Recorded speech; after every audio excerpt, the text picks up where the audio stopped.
В Северном море вблизи восточного побережья Великобритании произошло серьезное морское происшествие. Грузовое судно с токсичными химикатами на борту столкнулось с танкером, который перевозил авиационное топливо. После столкновения на обоих судах вспыхнул пожар. Последние сводки подтверждают, что один член экипажа грузового судна считается пропавшим. Инцидент случился около 10 часов утра 10 марта. Американское судно «Стена Immaculate» под управлением компании Кроули стояло на якоре недалеко от британских городов Кингстон-апон-Халлель и Гримсби, когда к нему приблизился контейнеровоз «Салонг», ходивший под португальским флагом. Танкер был загружен реактивным топливом Jet A1, которое используется для большинства пассажирских авиалайнеров. На борту «Салонг» находились 15 контейнеров с цианидом натрия, крайне опасным веществом для всех живых организмов, включая морскую фауну. При повышении температуры этот химикат способен выделять смертельно опасные газы. Известно, что часть авиационного топлива пролилась в море, но пока остается неясным, произошла ли утечка токсичных веществ с грузового судна. Вечером в понедельник власти информировали, что оба судна по-прежнему охвачены пламенем.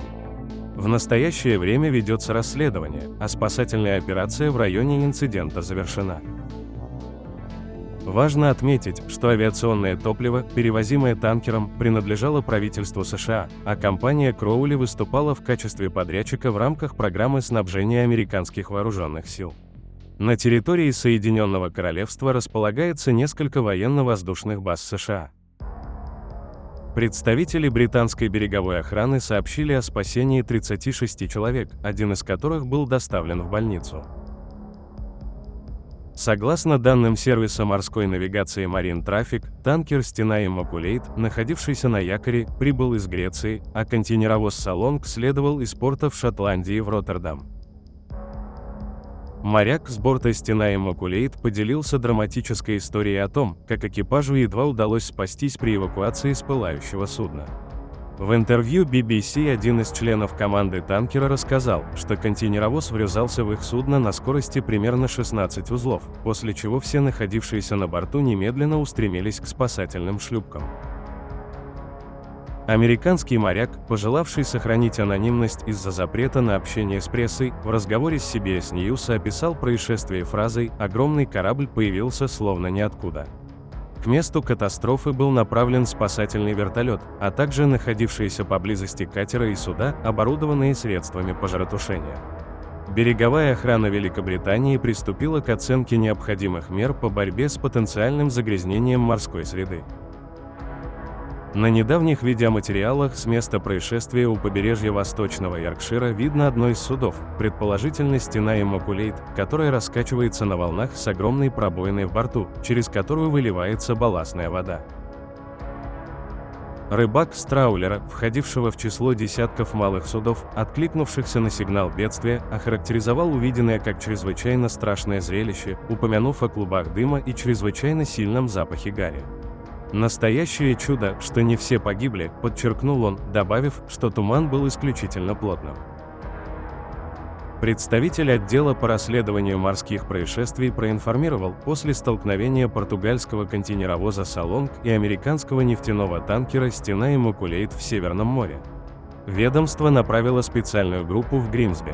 Команда инспекторов и вспомогательного персонала занимается сбором доказательств и проведением предварительной оценки аварии для определения дальнейших действий. Министр транспорта Хайди Александер выразил глубокую признательность: «Я чрезвычайно благодарен береговой охране Ее Величества, РНЛА и службам экстренной помощи, оперативно отреагировавшим на этот инцидент. Они быстро прибыли на место происшествия, помогли спасти людей, находившихся в непосредственной опасности, и я уверен, что они продолжат самоотверженно работать в ближайшие дни». Отделение по расследованию морских происшествий уже начало предварительную оценку, в тесном взаимодействии с Агентством морской и береговой охраны в процессе оценки необходимых мер по борьбе с возможным загрязнением. В пятницу, 14 марта, Королевская прокурорская служба Великобритании объявила о предъявлении обвинения в халатности 59-летнему капитану из Санкт-Петербурга Владимиру М., который, согласно материалам следствия, управлял контейнеровозом «Салонг», врезавшимся в американский танкер «Стена Immaculate». Российский гражданин предстал перед судом города Халель 15 марта, как уточнили в прокуратуре. Ранее российское информационное агентство ТАСС сообщало, что капитан встретился с российскими дипломатами, которые поддерживают контакт с его адвокатом и семьей. Капитану судна «Салонг» инкриминируется преступная халатность, повлекшая за собой непредумышленное убийство. Как сообщила CPS, в результате морского инцидента погиб один из членов экипажа судна «Салонг», 38-летний гражданин Филиппин Марк Анджело. 2 днями позднее агентство Sky News сообщило капитана судна «Салонг», сославшись на немецкую судоходную компанию Ernst Trasses, которой принадлежит контейнеровоз. В Ernst Trasses рассказали, что остальные члены экипажа «Салонг», состоящего из 14 человек, россияне и филиппинцы. Документы портовой инспекции показали, что в июле 2024 года «Салонг» не прошел проверку безопасности рулевого управления. Инспекторы обнаружили около 10 недостатков, включая проблемы с сигнализацией, спасательными средствами и противопожарными дверьми.